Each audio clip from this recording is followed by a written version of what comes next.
नमस्कार, मैं हूं राजेश मिश्रा और आज बात होगी नाग पंचमी की। जी हाँ, सावन के पंचमी तिथि को नाग पंचमी मनाया जाता है।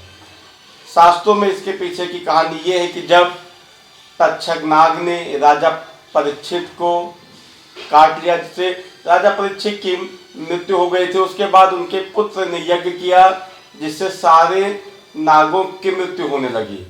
तब तक्षक नाग ने उनसे माफी मांगी और उस समय फिर एक ऋषि ने उन सांपों को आग से बचाने के लिए उन पे कच्चा दूध डाला उनके शरीर पर, जिससे उनकी जान बच जाए।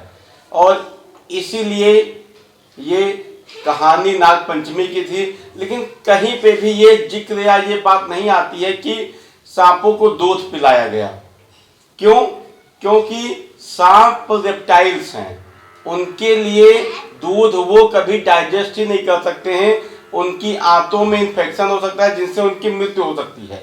अब ये सब हम लोगों ने देखा होगा कि सब नाग पंचमी के दिन बहुत से सफेदे सांपों को लेके आते हैं और वो सांप दूध पीते हैं। तो वो लोग करते क्या हैं कि उन सांपों को वो लोग भूखा प्यासा रखते हैं 1 महीने, 2 महीने, 3 महीने। और जब सांप को अपने सामने कोई लिक्विड या फ्लूइड या दूध जैसा दिखता है तो उसको पीने लगता है। तो हम सबको सांपों की पूजा करनी है। क्यों? क्योंकि सांप वास्तव में पूजा करने के योग्य हैं। अब आप लोग ये सोचेंगे कि सांपों को क्यों पूजा करनी चाहिए? क्योंकि सांप खाद्य श्रृंखला का हिस्सा है, वो फूड चेन का हिस्सा है।